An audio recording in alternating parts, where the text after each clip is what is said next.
Son las 7, las 6 en Canarias. ¿Qué tal? Soy Ángel Expósito. Encendemos la linterna de este miércoles 26 de agosto.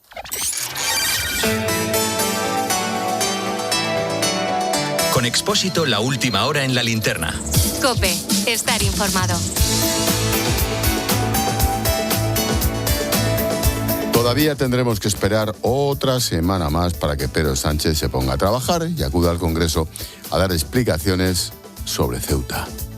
Para entonces habrá pasado más de un mes desde que más de 80.000 migrantes, militares, espías, hay de todo, entraron en la ciudad autónoma desde Marruecos.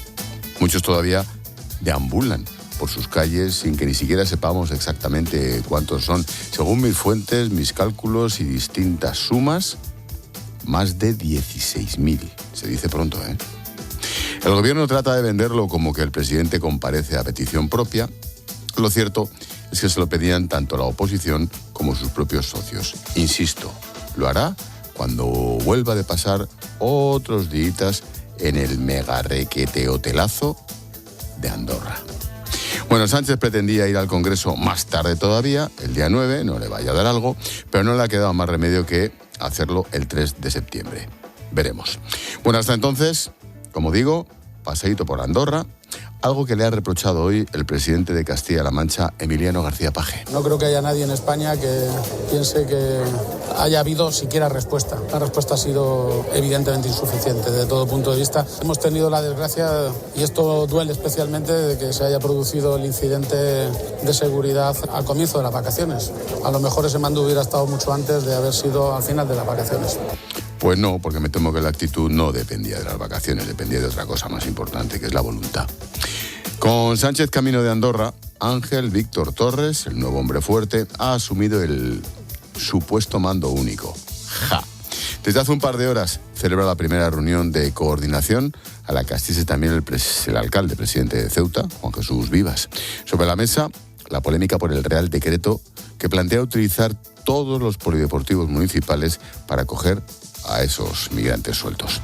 Vivas ha presentado un documento con otros emplazamientos alternativos con capacidad para más de 11.000 personas. ¿Qué menos, desde el punto de vista de la lealtad institucional, que decir, oiga, que vamos a poner los polideportivos? Los polideportivos no se van a utilizar para esto. Y a mí me van a tener que sacar de los polideportivos si lo van a intentar. ¿A quién se le ha ocurrido esto de los polideportivos? ¿Ustedes han preguntado? Porque a nosotros no nos preguntaron. Hombre, ¿hasta dónde vamos a llevar esto? Cuando la solución está en el retorno. Que retornen, que pongan medios, que hagan un plan, que lo conozcamos. Mira, el cabreo, la tensión, la impotencia y el desprecio que siente hacia sí mismo la gente de Ceuta por lo que se les está haciendo es incalificable. Bueno, mientras tanto, continúa la resaca tras el choque protagonizado ayer por Margarita Robles, ministra de Defensa, y Grande Marlaska, que sigue siendo ministro de Interior. Ya sabes, la ministra dijo que el CNI avisó de lo que podía pasar en Ceuta, pero el de Interior lo niega. Los socialistas intentan reducir el ruido, sus socios les exigen explicaciones, el PP solicita la convocatoria inmediata de la Comisión de Secretos Oficiales. Sandra Senjo, buenas tardes. Buenas tardes. Este miércoles el ministro de Política Territorial, Ángel Víctor Torres, recordemos al mando de la crisis, ha salido en defensa de Grande Marlaska. Posteriormente, el portavoz de los socialistas en el Congreso, Patxi López, ha negado la contradicción entre la ministra de Defensa y el del Interior. Vamos a ver, es que las dos cosas pueden ser verdad a la vez. Es decir, no sé las tripas, pero seguramente el CNI avisa, pero posiblemente de lo que no se dio cuenta o no alertó es de la dimensión extraordinaria que tenía. Rifirrafe que ha llegado hasta la Cámara Baja y ha provocado el malestar entre los socios de gobierno. Junts habla de irresponsabilidad y exige el traspaso de las competencias en materia migratoria para Cataluña. Por su parte, el Partido Popular ha pedido la convocatoria de la Comisión de Secretos Oficiales. Su portavoz en el Congreso es Esther Muñoz. La situación en Ceuta cada vez es más tensa y el gobierno está a palos, acusándose de mentir unos a otros, en algo que por otro lado los españoles ya sabemos. Claro que el gobierno tenía información. Vox va un paso más allá y pide sentar a Sánchez ante la justicia tras haberse vuelto a ir de vacaciones. De verdad, por favor, que alguien diga a Patxi López que deje de hacer el ridículo. De verdad, por su bien, ya está bien, Patxi. No sigas haciendo el ridículo. Este es durísimo. Hoy también es noticia, y tiene que ver con todos estos, la detención en Abu Dhabi del tal Alejandro Hamlin. Hablamos del presunto empresario, con el que se reunió Leire Díez, hacía mucho, para pedirle información comprometedora sobre la UCO y el teniente coronel Balas. ¿Te acuerdas de esto? No necesito a todo el mundo, necesito a Balas. Aquí hay varios sujetos que interesan, no solo Balas, o sea, Balas, Bonilla, Grinda, 3 o 4 personas máximo. O sea, aquí hay que ser muy concretos para tener, digamos, una actuación de cirujano y con muy pocos cortes poder ser capaces de tanto desmontar todo el entramado que tienen ahí. El pollo Hamlim, este es el nivel, estaba huido de la justicia desde 2025 y ha sido detenido por Interpol en cumplimiento con una orden de extradición de la Audiencia Nacional. Continuará. Fuera de España estamos pendientes de la frontera entre Nepal y China. Hay unas impresionantes riadas. Dejan hasta ahora al menos 100 de muertos, serán infinitos más. Confirmados esos 100 y casi 1 millar de desaparecidos. Escucha.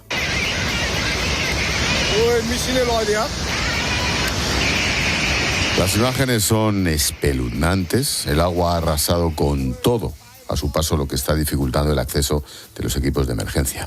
La mayor parte de los desaparecidos son turistas, según el gobierno nepalí, que confirma además que 2 de ellos serían españoles.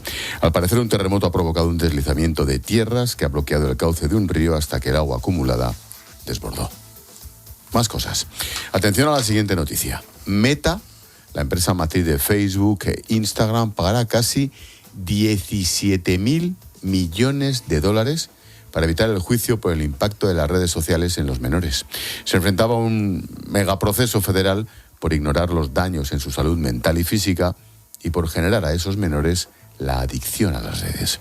Alberto Escalante, buenas tardes. Buenas tardes. Meta ha aceptado ese acuerdo para evitar prolongar el litigio, pero niega las acusaciones y tener cualquier responsabilidad. Eso sí, se compromete a tomar medidas de protección a los menores, como límites de uso más estrictos, bloqueos en horario nocturno, mecanismos de verificación de edad o desactivar las notificaciones en el horario lectivo. El acuerdo evita, como dices, un juicio federal en California que agrupaba las reclamaciones de 29 estados. Ahora, Meta se compromete a pagar esos 17.000 millones en un plazo de 10 años, aunque las acusaciones pedían una multa de más de 1 billón.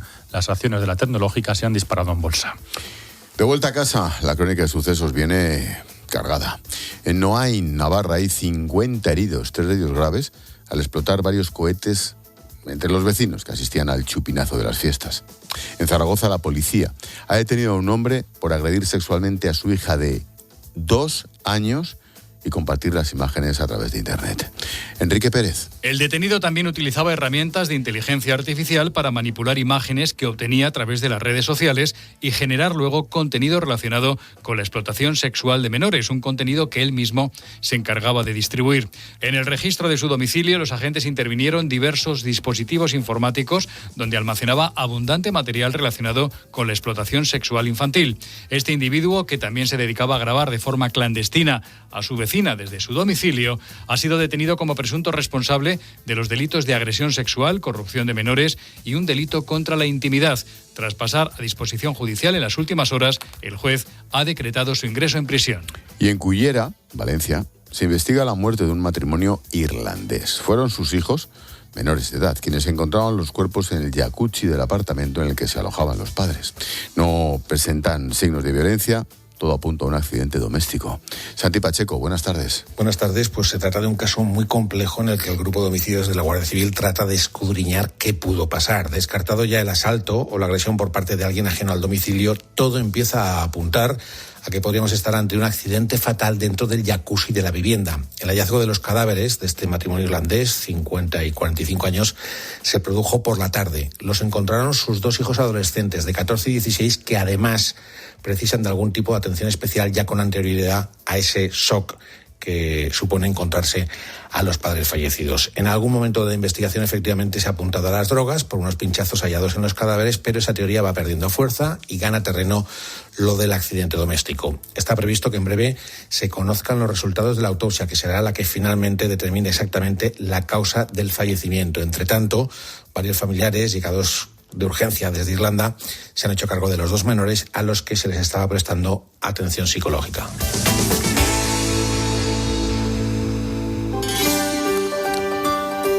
Y a esta hora llega Beatriz Mesa para ofrecernos un apunte en femenino singular cuando estamos encendiendo la linterna. ¿Qué tal, Bea? Buenas tardes. Hola, buenas tardes. Marruecos se prepara para unas nuevas elecciones legislativas y hay una pregunta que vuelve a estar sobre la mesa. ¿Cuál es el lugar que ocupan realmente las mujeres en la política marroquí? Porque las mujeres están en el Parlamento, en los partidos políticos, cada vez más presentes en el espacio público. De hecho, hoy representan aproximadamente una cuarta parte de los diputados del Parlamento marroquí.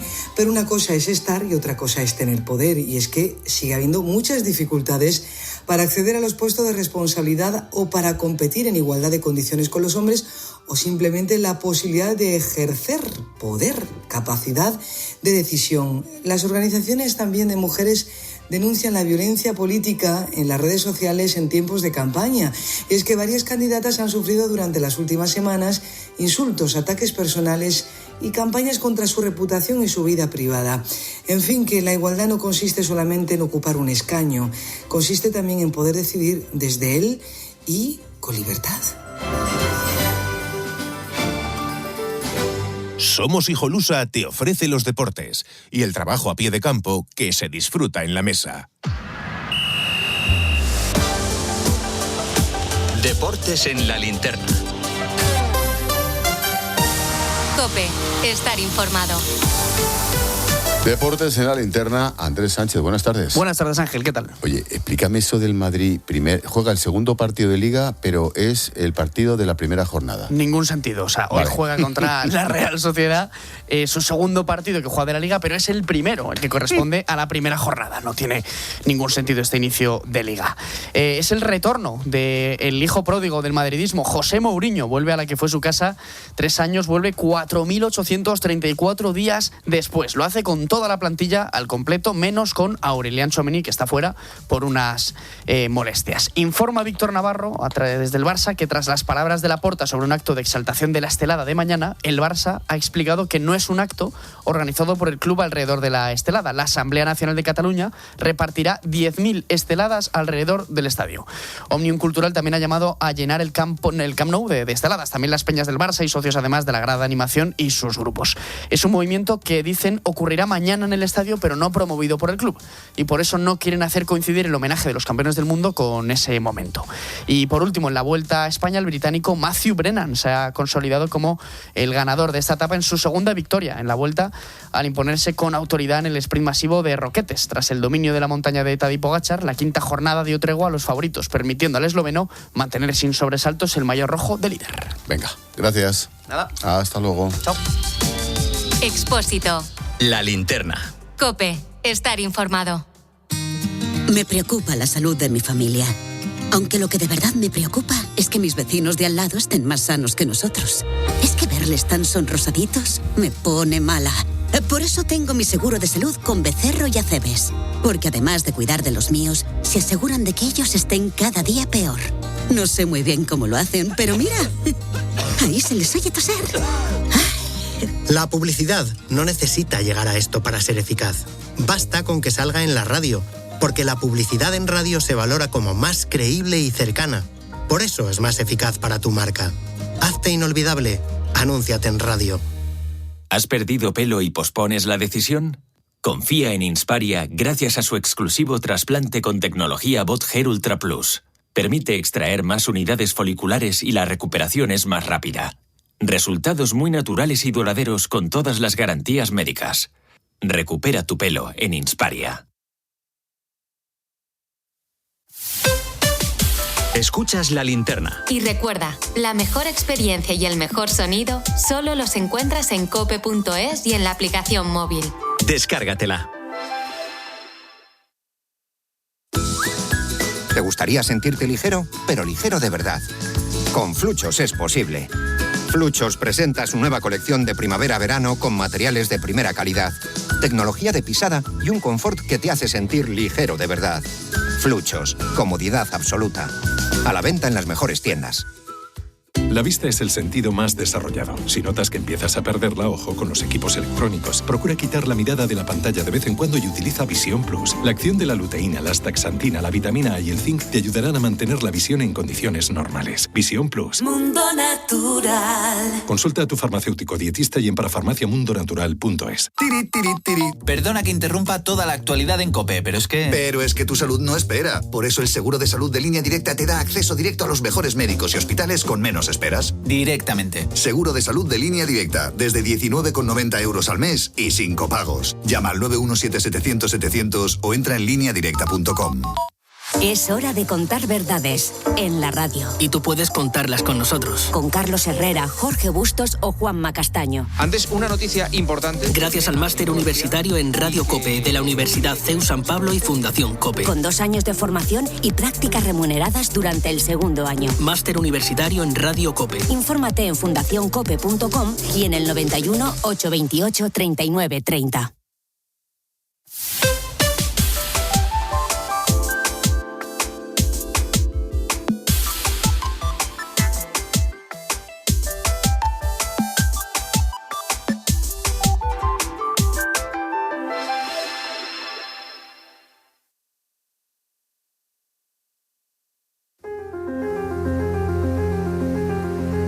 Expósito. La linterna. COPE. Estar informado.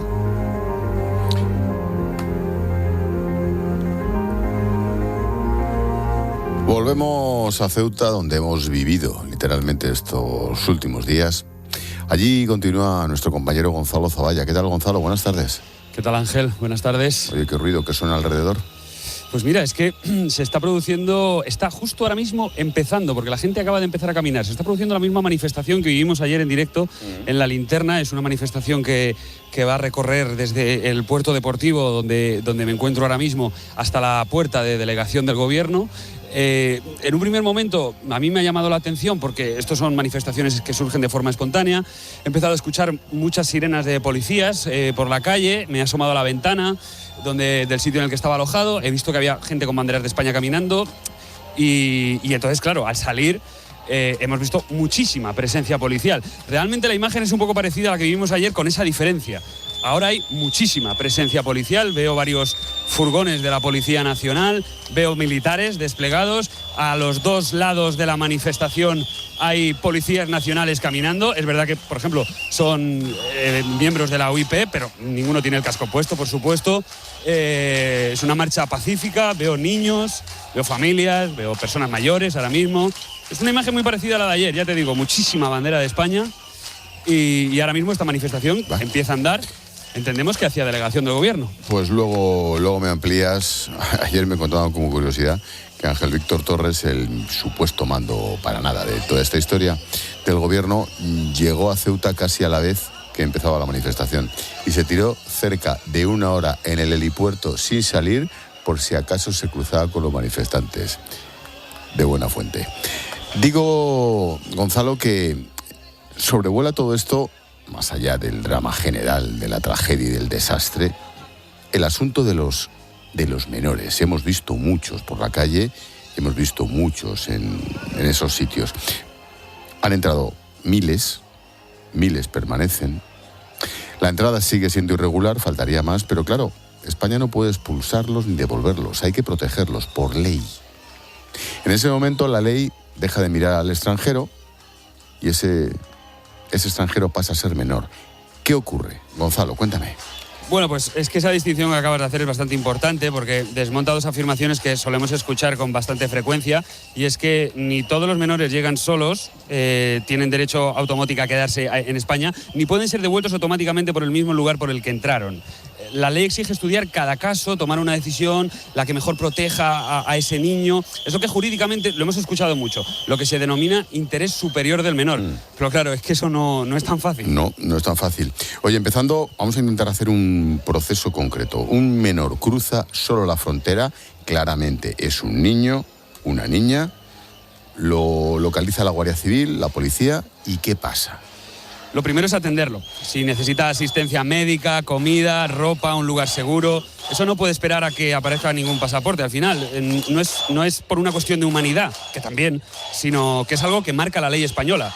En ese momento, pues las fuerzas de seguridad toman sus datos, comprueban si figura en algún tipo de registro, comunican su localización al Ministerio Fiscal, a los servicios de protección de menores, y si resulta evidente que es menor, pues se pone directamente a disposición de esos servicios. Si existen dudas sobre su edad, pues debe recibir igualmente protección provisional mientras esta duda se aclara. Luela Sirhamed es abogada especializada en migraciones. El menor queda bajo la protección de la comunidad autónoma donde se halle. En este caso, como estamos viendo Ceuta, pues sería Ceuta. A posteriori ya todos esos datos de esos menores se inscriben en el registro de menores extranjeros no acompañados. Y además, en situaciones de saturación como la que podemos ver en Ceuta, en la reciente redacción de ese Real Decreto permite la reubicación y el traslado de menores entre comunidades autónomas, pues para garantizar esa atención integral.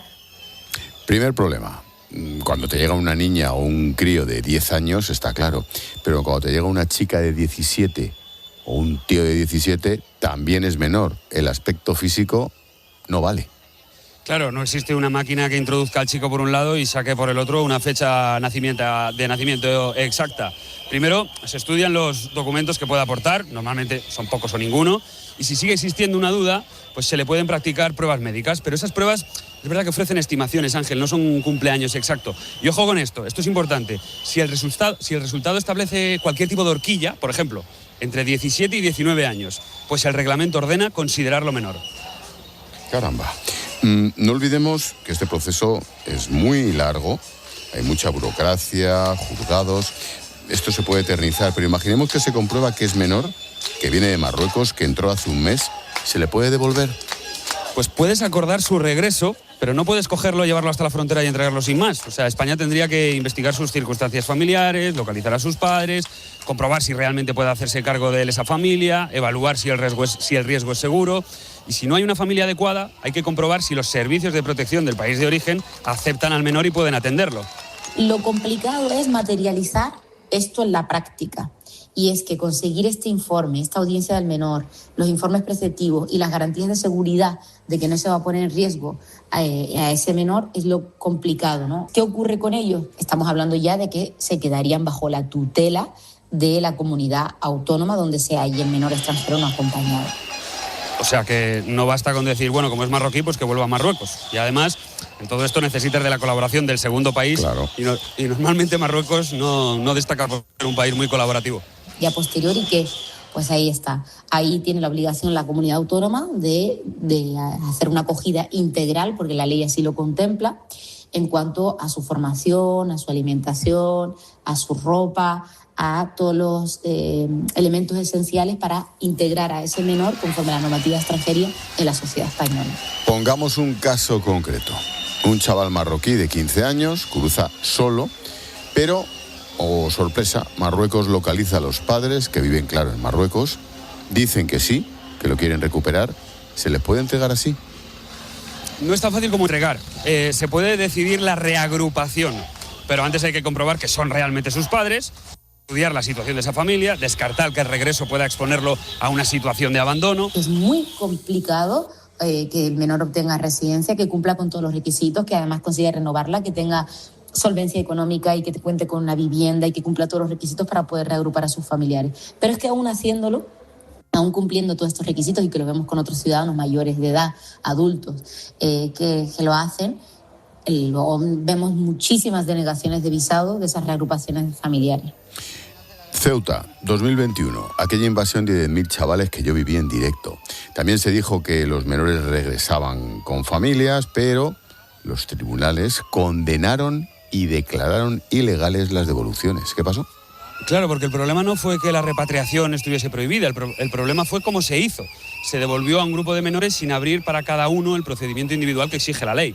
Porque si se hubiese hecho así, seguro que todavía a día de hoy no se habrían solucionado todos los casos y varios de ellos ya serían mayores de edad, con bastante diferencia además. En cualquier caso, ¿qué pasó ahí? Pues mira, que el gobierno se apoyó en un acuerdo que había firmado con Marruecos en 2007, pero claro, el Tribunal Supremo en España dejó claro que ese acuerdo, por mucho que lo firmes con un país tercero, pues no permite saltarte tu propia ley, la ley de extranjería. Ni siquiera una llegada masiva autoriza una devolución en bloque. Queda la última frontera. Ese menor deja de serlo, lo has apuntado, cumple 18 años, ¿y qué pasa? pues que ese día termina la tutela como menor, pero no desaparece automáticamente su permiso de residencia. Es decir, si está documentado, puede renovarlo, puede conservar una autorización que también le permite trabajar, y para ello pues se valoran sus medios de vida, sus antecedentes y todo su proceso en España, la vida que haya pasado en nuestro país. ¿Puede pasar que un menor el día en el que cumple 18 años se le echa a la calle? Pues puede pasar y pasa. Es verdad que cumplir 18 años no borra toda tu historia, pero jurídicamente cambia casi todo tu expediente. O sea que si el chaval no ha tenido suerte en su proceso como menor, no ha encontrado un trabajo a partir de los 16 años, no está enfocado, pues es probable que a los 18 años salga a la calle sin trabajo, sin vivienda, sin recursos, y dentro de un tiempo pues la policía quiera echarle. O sea que en efecto España puede repatriar, puede dar protección, no puede trasladar a ese niño a otra comunidad. Lo que no puede hacer es tratar al chaval como si fuera únicamente un número en una avalancha, que es lo que ocurrió. Bueno, una frontera puede separar dos países, pero el menor no puede quedar fuera del derecho. Los procesos son muy largos, la burocracia es insoportable, los distintos agentes implicados son demasiados y el proceso se vuelve eterno. Es lo que tenemos. Gonzalo, la manifa sigue el directo con el follón detrás, ¿no?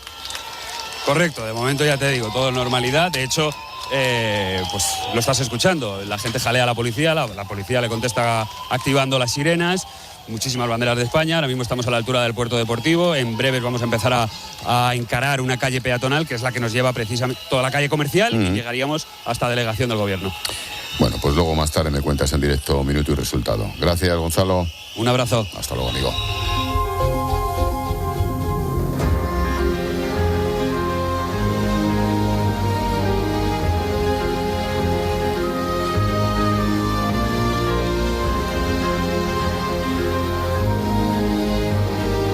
Expósito. La linterna. COPE. Estar informado. Hola, Palo. ¿Cuánto tiempo? Oye, ¿tú venías conmigo en un tren hace un rato? Había una que se parecía bueno, mucho a ti, solo que venía dormida. Helicóptero en uno, literal. ¿Te han llegado los vídeos que te he mandado del helicóptero? Sí, los tengo. Correcto. Vamos. Digo que nos traes un mensajito de línea directa. Bueno, aparte de nuestro viaje, también te interesa esto otro, porque ahora si juntamos los seguros de coche y hogar, vas a ahorrar directamente. Sí, como lo oyes, porque con la fórmula coche casa de línea directa, que además está mejorada con el nuevo seguro de hogar. Bueno, no te lo pienses y llama al 917-700-700 o entra en lineadirecta.com y recuerda, junta tus seguros de coche y hogar y ahorra directamente.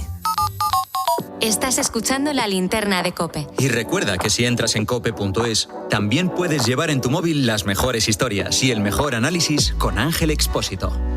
Buena entrada en la Champions de los seminuevos, David. Qué ambientazo, mano. Una pasada, todo listo para un gran encuentro en Ocasión Plus. Primer acercamiento, estudia la jugada, entra en el área, se la ha quitado sobre la línea. Qué barbaridad. Increíble, la asistencia ahora puede ser clave, ¿eh? Buena venta, ojo. ¡Coche seminuevo para casa! Ven a por más. ¡Venga! Ocasión Plus. Escuchas La Linterna. Y recuerda, la mejor experiencia y el mejor sonido solo los encuentras en cope.es y en la aplicación móvil. Descárgatela. ¿Quieres vender tu coche rápido y sin complicaciones? En HR Motor no te tienes que encargar de nada. Y si traes su historial de mantenimiento, te pagamos más por él. En 20 minutos te lo compramos y al mejor precio, con puntos de venta por toda España. Vende tu coche en HR Motor. HR Motor, descubre tu concesionario más cercano en hrmotor.com y ven. Vibra con el mejor pádel. Comunidad de Madrid Premier Padel P1 Valladolid Show. Del 1 al 6 de septiembre, el Movistar Arena recibe a las mejores palas del planeta. Ale Galán, Agustín Tapia, Martita Ortega y Bea González. Que no te lo cuenten. Entradas ya a la venta en movistararena.es. Meter la maleta, la tuya, la suya, la de tus hijos, sombrillas, toallas, abanico y crema de sol. ¿Has cogido el bañador? Has cogido bañador. Rotonda, salida, atasco, 20 kilómetros, 90, 200, que si tengo hambre, que si tengo sed. ¿Cuánto falta? ¿Cuánto falta? ¿Cuánto falta? ¿Cuánto falta? ¿Cuánto falta? ¿Cuánto falta? Y... una estación de servicio Repsol. Uf, qué bueno es parar. Sobre todo cuando tienes buen café, tus chocolatinas favoritas, irresistibles bocadillos de jamón y los mejores servicios en carretera. Se hace camino al parar. Repsol. Nunca dejes tirado a otro motero. Cuando eres motero hay muchas leyes no escritas, pero cuando eres mutuero hay una ley que sí está escrita y es la siguiente. Vente a la Mutua con tu seguro de moto y te bajamos su precio sea cual sea. Llama al 91 555 5555. Hazte mutuero. Condiciones en Mutua.es.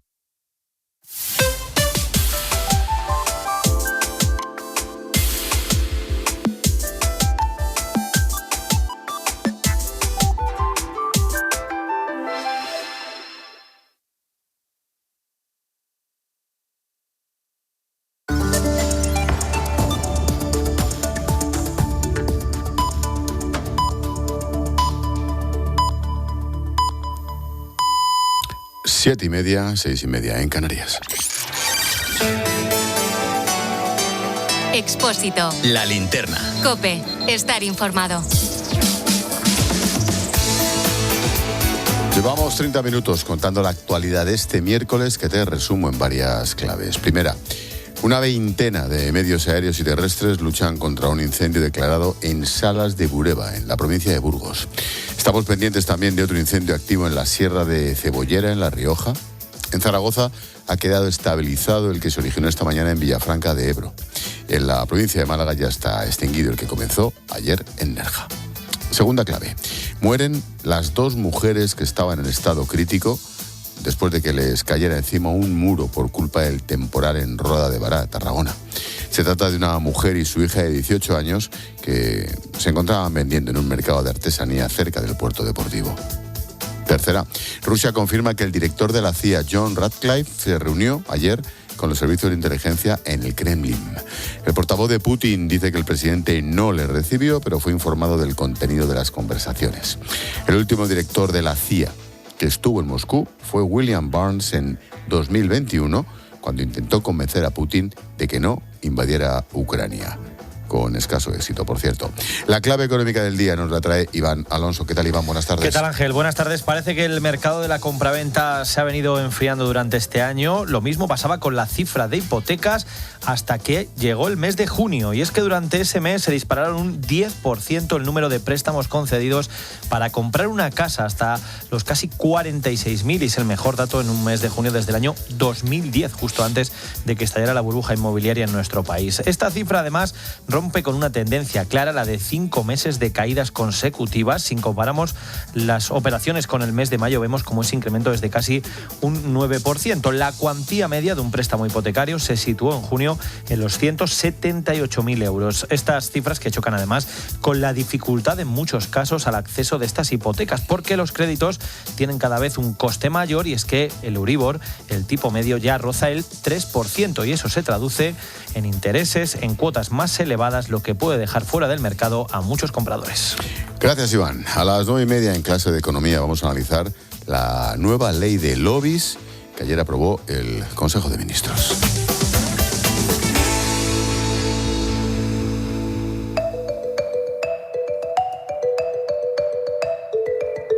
Escuchas La Linterna.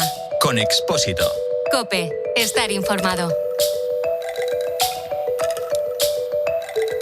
Se acaba de publicar un avance científico que parece sacado de una película de ciencia ficción.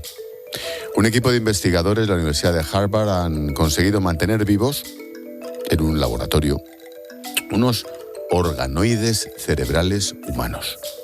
Una especie de minicerebros que lo han hecho durante 5 años y supone un logro muy superior a lo que habían conseguido hasta ahora. Este avance abre una nueva ventana para el estudio de las enfermedades neurológicas y neurodegenerativas, ya sabes, Alzheimer, Parkinson. Da la oportunidad de poder observar procesos que mucho antes de que aparezcan los síntomas. Jorge Alcalde es el divulgador científico de COPE. ¿Qué tal, George? Buenas tardes. Muy buenas tardes. ¿Qué tal? Oye, cuando hablamos de minicerebros, ¿qué es exactamente? Bueno, tú imagínate que pudiésemos tener una versión de un pequeñito cerebro, un pequeño hígado, un corazón, un riñón, que pudiésemos tener en el laboratorio para ver cómo funciona, para investigar sobre él. Realmente no estamos todavía cerca de lograr que eso sea posible, pero sí de que haya versiones de partes del tejido de un cerebro o de un corazón que se puedan reproducir en un laboratorio y que funcionen de una manera muy similar, cuando no idéntica, a cómo funcionarían dentro del cuerpo humano. En este caso, los minicerebros son unas estructuras en 3 dimensiones formadas por células que han sido extraídas de pacientes adultos, células madre, que se han reconvertido en células cerebrales y que una vez en el laboratorio han empezado a funcionar como si fuesen células de un cerebro en desarrollo, un cerebro pues de una persona que está en los primeros meses de su desarrollo. Han empezado a establecer algunas conexiones. El problema de los cerebros, de estos organoides cerebrales, es que el cerebro humano tarda mucho en desarrollarse, puede estar hasta 20 años desarrollándose, ¿no? Y verlo en laboratorio en tiempo real es muy complicado. Por eso es tan importante poder tener una estructura de estos que no son órganos, evidentemente, no son órganos pensantes, no se parecen para nada a un cerebro, pero sí funcionan esas células como si fuese un cerebro durante casi 6 años, lo cual abre muchísimo las perspectivas de poder investigar sobre ellos enfermedades o problemas del desarrollo o medicamentos para curar enfermedades neurológicas en el futuro. ¿Hablamos con el experto? Hombre, por supuesto, y esta vez con especial intención y atención, porque es uno de mis científicos preferidos en España. Ahora sí me gusta. Presentaciones duras, heavies, que marquen. Supongo difícil. Javier de Felipe es profesor de investigación del laboratorio Cajal de circuitos corticales. Javier, profesor, buenas tardes. Buenas tardes. Digo que esto se llama poner la alfombra roja a alguien para que entre en una entrevista, ¿eh? Esto no es lo normal. Eso entra muy bien. Bueno, ¿cómo podemos explicar de forma sencilla, que yo lo entienda, lo que supone este avance en el estudio del cerebro humano? Bueno, este es un avance sobre todo metodológico. Pues como se ha comentado, lo que han conseguido es que duren hasta casi 6 años, cuando normalmente los organoides pues duran muchísimo menos tiempo. Es que hay un problema y es que falta una vascularización. Y por tanto los nutrientes, la glucosa, el oxígeno, etcétera, que tiene que mantener vivo ese organoide, pues tiene problemas en la penetración al interior. Entonces, a medida que va creciendo ese organoide, la parte central se produce una necrosis, hay muerte celular, y entonces pues lo que te queda es la parte periférica, y en esa parte periférica, que es una especie de donde se forman conexiones, es una parte súper interesante porque se puede analizar cómo aparecen esas conexiones, la sinapsis, que son la forma de comunicarse las neuronas. Puede ver, por ejemplo, nosotros estamos haciendo una colaboración con unos laboratorios en Italia, en la Universidad de Turín, y estamos estudiando nanomapas de conectividad en los organoides.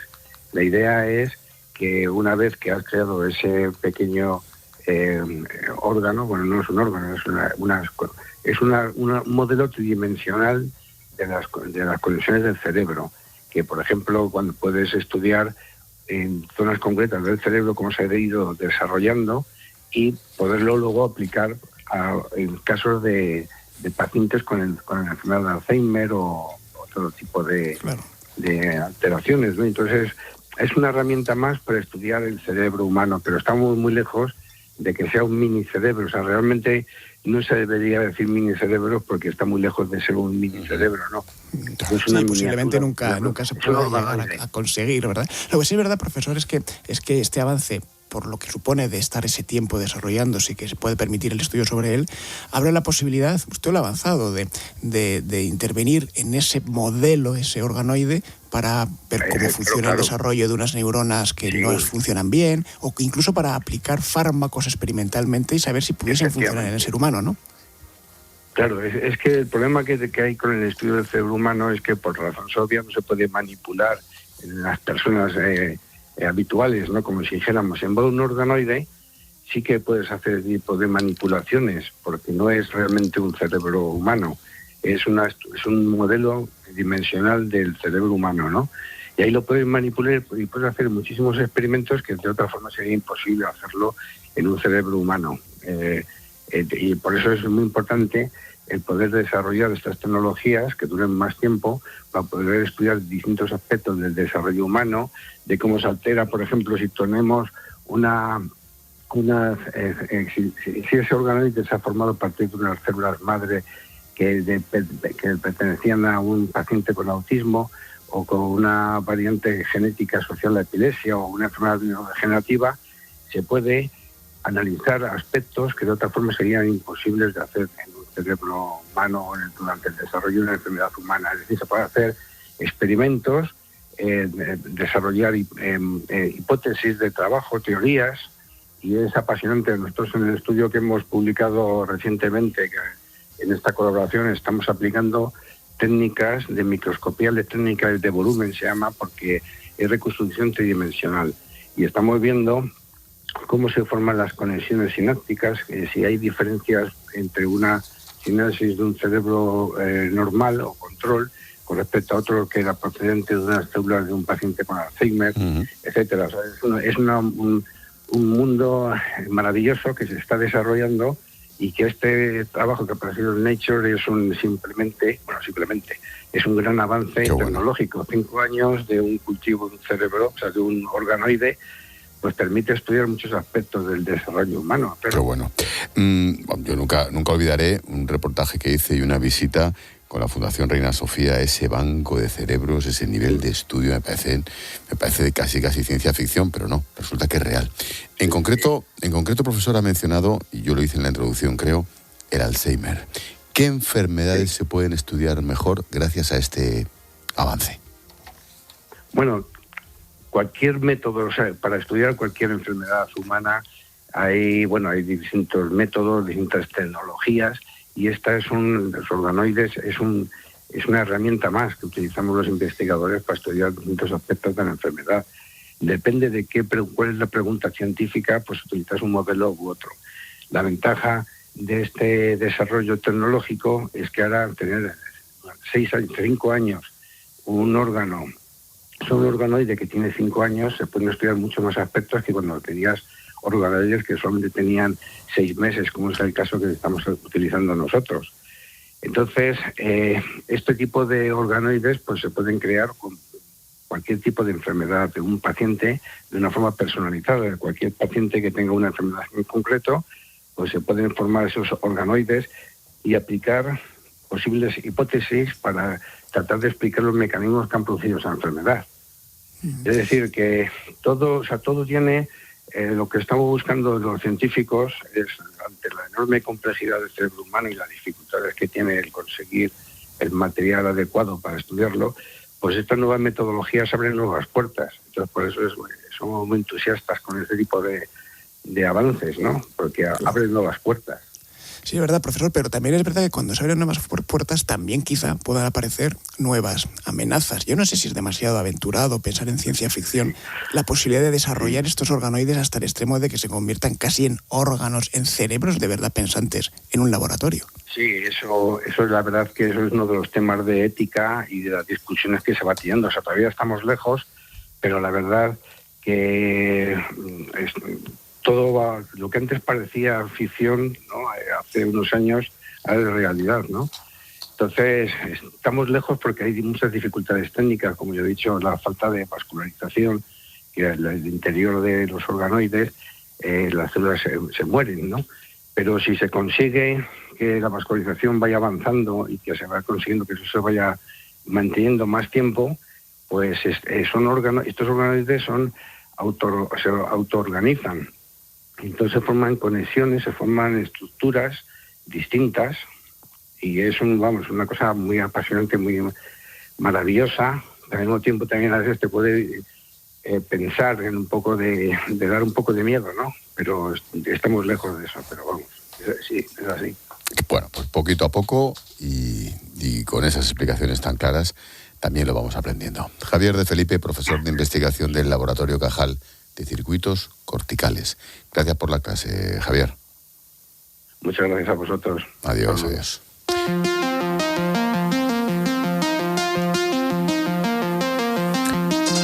Jorge, cambiamos de asunto, nos vamos al espacio, ¿te parece? Claro que sí, por supuesto. La Luna vuelve a ser protagonista de una carrera espacial, en esta ocasión entre China y Estados Unidos.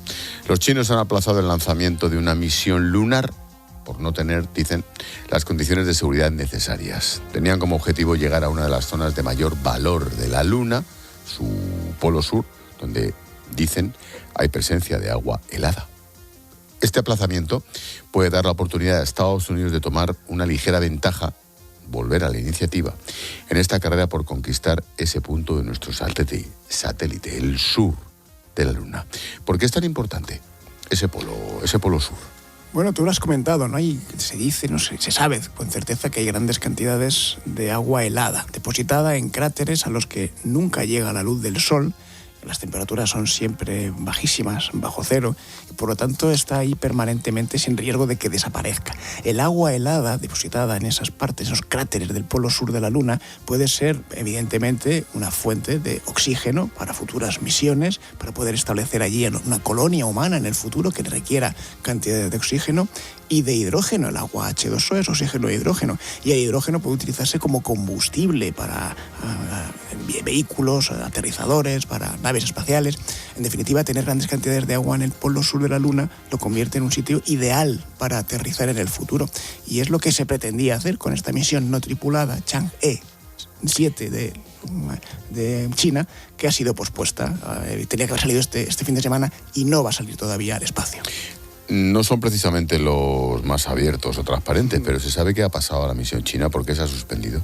No se puede saber del todo porque, como tú bien dices, no lo cuentan, pero la versión oficial es que no se daban las condiciones necesarias para que el lanzamiento fuese un éxito. Algunos medios de comunicación dicen que esas condiciones eran meteorológicas, pero parece todo indicar que realmente el problema es que no se ha llegado a tiempo con las soluciones tecnológicas necesarias para que la misión fuese correcta. China no se puede permitir el lujo de que uno de sus lanzamientos fracase, de manera que ha preferido detener el lanzamiento antes de dar al mundo la idea de que no están preparados para ir a la Luna. En esa pelea que hemos vuelto a ver entre China y Estados Unidos, antes fue entre la antigua Unión Soviética y Estados Unidos por volver a la Luna, y en la que Estados Unidos ha pegado algún patinazo, ha tenido que retrasar, como tú bien sabes, la misión Artemis varias veces, y ahora ya no vamos a ir a la Luna tripulado en 2027, sino quizá, como muy pronto, en 2028, y China quiere llegar antes.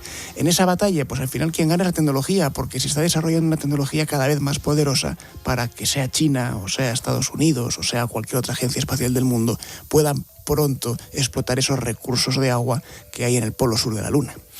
Estados Unidos, ¿en qué punto está en cuanto a los proyectos lunares? Pues parecía que llevaba la delantera con aquella misión de la que tanto hemos hablado este año, ¿no? Se ha vuelto a orbitar la Luna por una nave tripulada por seres humanos, donde está, entre otros, la primera mujer que ha ido a la Luna, ¿no? La Artemis 2. Anda que no hablamos de ella durante este año, ¿recuerdas? ¿No? Sí. Estaba un poco por delante en la carrera espacial gracias a ese éxito, pero sí es verdad que eso parecía que iba a ser el pistoletazo de salida para una sucesión de misiones que ya era casi imparable. La Artemis 3, que tenía que haber salido ya al espacio, y que no va a ser una misión aterrizadora, y al final ya la Artemis que aterrice y que ponga a un ser humano de nuevo en la Luna. En estos pequeños problemas que ha tenido técnicamente, China se adelantó con esta Chang'e 7, que tenía muy buena pinta y que verdaderamente había puesto muy alto el listón de la tecnología para enviar un ser humano a la Luna. Bueno, veremos lo que pasa ahora. Podemos decir que si esto fuese un partido de fútbol, pues estamos en el minuto 30 de la segunda parte y vamos empatados los dos equipos. Todavía puede pasar muchas cosas. ¿Qué se persigue exactamente, tanto unos chinos como otros americanos? Obviamente, ser los primeros en poner un ser humano en la Luna de nuevo supondría primero una demostración del liderazgo tecnológico global. Y las dos potencias, tanto China como Estados Unidos, necesitan demostrar ese liderazgo. Y después, para lo que más nos interesa a los divulgadores científicos, es la cantidad de ciencia que se puede realizar. Si se hace desde la perspectiva del mundo libre y que esa ciencia es abierta a todos los ciudadanos y científicos del planeta, pues mejor, ¿no? Y esa ciencia pues puede mejorar la posibilidad de volver a enviar seres humanos en el futuro y establecer colonias allí, de investigar los orígenes del sistema solar y los propios orígenes de la relación entre la Tierra y la Luna con ciencia realizada in situ en la Luna, e incluso de poder establecer allí sistemas de comunicaciones superpotentes que ayuden a mejorar las comunicaciones en la Tierra y, como no, también siempre pensando en las comunicaciones para el siguiente paso que el ser humano quiere dar, que, como tú bien sabes, es colonizar Marte, y del que todavía estamos un poquito lejos. Evidentemente no han llegado, veremos si llegan americanos o chinos, pero una vez que llegaran, ¿allí qué se hace? Primero lo que se hace es establecer la seguridad de que se puede mantener una colonia humana permanente. Igual que ahora tenemos la Estación Espacial Internacional, tenemos siempre una tripulación de seres humanos flotando a unos 450 kilómetros de la Tierra, orbitando nuestro planeta. Es decir, desde hace ya muchas décadas sabemos que el ser humano puede vivir fuera de la Tierra. Lo que se pretende saber es si el ser humano puede vivir largos periodos en la Luna. Es decir, se pueden establecer misiones periódicas, casi como unas líneas aéreas a la Luna, que cada cierto tiempo, cada año y medio, pues vayan refrescando la cantidad de personas que van allí a hacer ciencia. ¿Qué ciencia? Todo tipo de ciencia. Ciencia médica para saber cómo el ser humano responde a las condiciones de microgravedad. Ciencia geológica, ciencia astronómica para conocer cuáles son los materiales que compusieron la Tierra y la Luna cuando eran embriones de planetas y de satélites. Tecnociencia, ciencia de las comunicaciones, la extracción de nuevos materiales. Es infinita la lista de posibilidades y seguro que va a ser infinito la lista de científicos que quieran ir allí o que quieran tener una misión o un tipo de investigación relacionada con la exploración de nuestro satélite.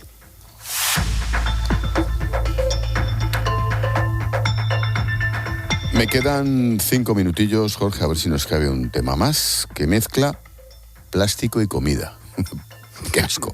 Bueno, un grupo de científicos estadounidenses trabajan para conseguir producir alimentos en condiciones extremas. Bueno, de momento han desarrollado una técnica que utiliza levaduras para convertir los desperdicios de plásticos en alimento comestible rico en proteínas, grasa y vitaminas. No te lo pierdas.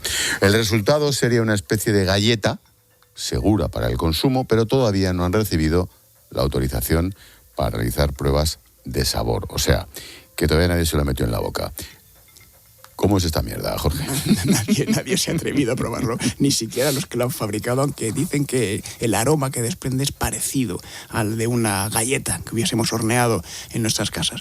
Bueno, las levaduras, sabes que funcionan metabolizando lo que comen, ¿no? En el caso, por ejemplo, de que queramos hacer vino o una bebida alcohólica, pues echamos levadura relacionada con el mosto y esas levaduras pues se comen, ¿no?, los azúcares de esa fruta y la convierten en alcohol. Esa es la fermentación, ¿no? ¿Qué pasaría si en lugar de poner en contacto la levadura con un cereal o con una fruta, le ponemos con un plástico? Eso es lo que han probado los científicos de Estados Unidos, y con una tipología específica de levaduras han conseguido que la levadura literalmente metabolice esos plásticos. No el plástico exactamente, pero sí unos fragmentos químicos procedentes del plástico, pero del plástico común, del que tenemos en las botellas de agua en nuestras casas. Y el resultado de ese metabolismo, de esa digestión de las levaduras, ha sido pues fragmentos de proteínas, de vitaminas y de alguna tipología de hidratos que se pueden luego introducir en una máquina de impresión 3D y fabricar con ellos algo parecido a una galleta. Y lo han conseguido. Por lo menos la galleta ya está ahí. Hay fotografías emitidas por este departamento de investigación que tiene un aspecto, bastante apetecible a la vista. Otra cosa es cómo sabe y otra cosa es si eso es sano. Y ese paso todavía no se ha dado. Los científicos que han creado esta galleta han pedido permiso a su universidad para poder establecer una investigación seria, es decir, para podérsela comer, y todavía no se lo han dado. Pero nos pone en perspectiva de algo que puede ser posiblemente una buena tecnología en el futuro para tener dos objetivos. Uno, conseguir otra nueva forma de alimentación, y después procesar la cantidad, los millones y millones de toneladas de plástico que echamos al medio ambiente y que están deteriorando nuestros ecosistemas. Bueno, pues quizá parte de ese plástico pueda ser en el futuro reciclado para convertirlo en proteínas, en minerales, en hidratos o en vitaminas, y confeccionar con ellos alimentos para los seres humanos. ¿Valen todos los plásticos o solo funciona con algunos por ahora?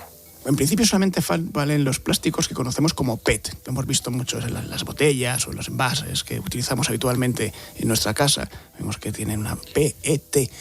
Se ha utilizado con eso porque tiene primero una capacidad de ser descompuestos químicamente y también mediante calor en estructuras físicas más chiquititas que se pueden aplicar a las levaduras.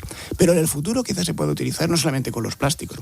Hay que tener en cuenta también que se utilizan ya hongos, microorganismos, levaduras para limpiar los ríos de residuos de hierro, de residuos tóxicos. Incluso en el futuro se piensa que se pueden utilizar para limpiar la contaminación nuclear de un derrame de una central nuclear. Bueno, de manera que en el futuro también es posible que casi cualquier plástico pueda ser tratado con estas levaduras o con otros microorganismos.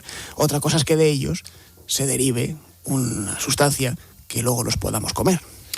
Pues cuando lo pruebes me lo cuentas.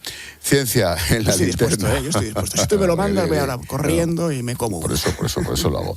Jorge Alcalde, como siempre, Ciencia en la linterna. Gracias. Pasa buena tarde. Adiós.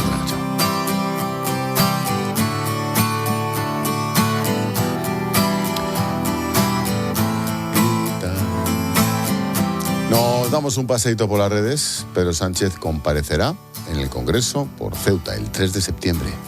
No vayamos a cansarle. ¿Qué tal, Cristina Carazo? Buenas tardes. ¿Qué tal, Ángel? Buenas tardes. El presidente del Gobierno ha solicitado comparecer ante el Congreso para explicar su gestión de la entrada masiva de migrantes de finales de julio. La cita llegará más de un mes después de la crisis y después también de las comparecencias de varios de sus ministros. Sánchez tendrá que responder además por la actuación del Ejecutivo durante esas primeras jornadas y por las contradicciones que han surgido en los últimos días sobre los avisos previos de los servicios de inteligencia. El PP había reclamado ya su comparecencia y mantiene que las explicaciones llegan tarde. Nos escriben los oyentes sobre este tema. Que comparezca está bien, pero después de todo lo que ha pasado en Ceuta, más de un mes para escuchar al presidente parece demasiado. Veremos qué explicaciones nos da. Bueno, qué explicaciones da y hasta dónde nos las creemos, que esa es otra. Tiempo de tertulia hoy con Antonio Arraez, con Julio César Herrero a partir de las 10, las 9 en Canarias. Propone Antonio, ¿qué tal? Buenas tardes. Ya tenemos fecha para que Pedro Sánchez dé explicaciones en el Congreso de lo sucedido en Ceuta. Jueves 3 de septiembre. Será una de las comparecencias más difíciles en toda su presidencia. Casi un mes después, todavía no sabemos si Marruecos ha actuado como un aliado o como un enemigo. Pero no confíen en que lleguemos a saberlo. Antes, el presidente emulará la imaginación de Pachi López cuando hoy ha hablado de las discrepancias entre Margarita Robles y Grande Marlaska sobre si se tuvo o no información previa al asalto y ha asegurado, con un cuajo digno de admiración, que es posible que las dos cosas sean verdad. Sin el menor sentido de ridículo es lo que tenemos las cosas de Pachi. Apuntado queda, Antoine, luego hablamos. Y esperamos mensajes. Recuerda que puedes escribirnos en facebook.com/lalinternacope, en Twitter X estamos en @expósitocope, en el WhatsApp de la linterna 600-544-555 y también en Instagram en expósito_cope. Gracias, Cristina. A ti, Ángel. Chao. Y si quieres más, pues grita. Expósito. La linterna. COPE. Estar informado. Un mes después de la entrada masiva en Ceuta, seguimos minuto a minuto la situación. ¿Qué va a pasar ahora? ¿Cómo no nos vamos a sentir abandonados? Total y absolutamente abandonados. La semana próxima, programación especial. Una crisis, 4 perspectivas. Ceuta, Melilla, Marruecos y Canarias. Los comunicadores de COPE sobre el terreno para contarte las claves de lo que está pasando. Después de todo lo ocurrido en Ceuta, reconoceremos exactamente cómo está la situación. Escúchalo en COPE y en cope.es. Soy Marc Márquez. En una carrera tienes que evitar que otros ocupen tu lugar. Y cuando proteges tu casa, también. Y es que, cuando cada segundo cuenta, en Verisur detectamos antes un intento de ocupación para dar aviso inmediato a la policía, enviándoles las pruebas necesarias para evitarlo. Para proteger tu casa frente al robo y la ocupación, confía en Verisur. Llama al 900-666-999. Verisur. Escuchas La Linterna. Y recuerda, la mejor experiencia y el mejor sonido solo los encuentras en cope.es y en la aplicación móvil. Descárgatela. Ahora sí sé lo que es estar tranquilo. ¿Seguro? El mío, Nara Plan Ahorro, desde 30 euros al mes y rentabilidad garantizada. Ahorro sin darme cuenta. Es que invertir en uno mismo es el mejor plan. Para lo importante, las cosas claras, si quieres ahorrar, tu sitio es Nara. Confórmate en naradigital.es o llama al 91 387 41 99. Vale, como empresa tengo que cumplir la nueva normativa de envases y para eso están los scrap. Me hago un Excel, los comparo, leo la letra pequeña, llamo a mi gestor de residuos, pido una reunión. Tranquila, yo entré en Genci.es, hice clic, clic, clic y ya estoy cumpliendo la ley. Y sin cambiar mi operativa ni la de mis clientes. ¿Así, sin más? Claro, Genci se encarga de todo. Hazlo fácil, hazlo Genci y hazlo ya. Este verano tus vacaciones serán mucho más divertidas con la revista Semana. Durante el mes de agosto, consigue gratis nuestras libretas pasatiempos para toda la familia. Entretenimiento, juegos y diversión para grandes y pequeños. Y recuerda, son gratis con la revista Semana. Dame Teleno que quiero vivir, dame Teleno, el verdadero sabor del agua y para beber. Dame Teleno, ay para beber. Agua mineral Teleno, el verdadero sabor del agua. Querido oyente, ¿has perdido algún ser querido? En Martínez La Fuente Abogados te ayudamos a tramitar la herencia. ¿Problemas entre los herederos? En Martínez La Fuente Abogados mediamos para resolverlos. Infórmate en el 646-690-032 o en martinezlafuenteabogados.com. Especialistas en herencias.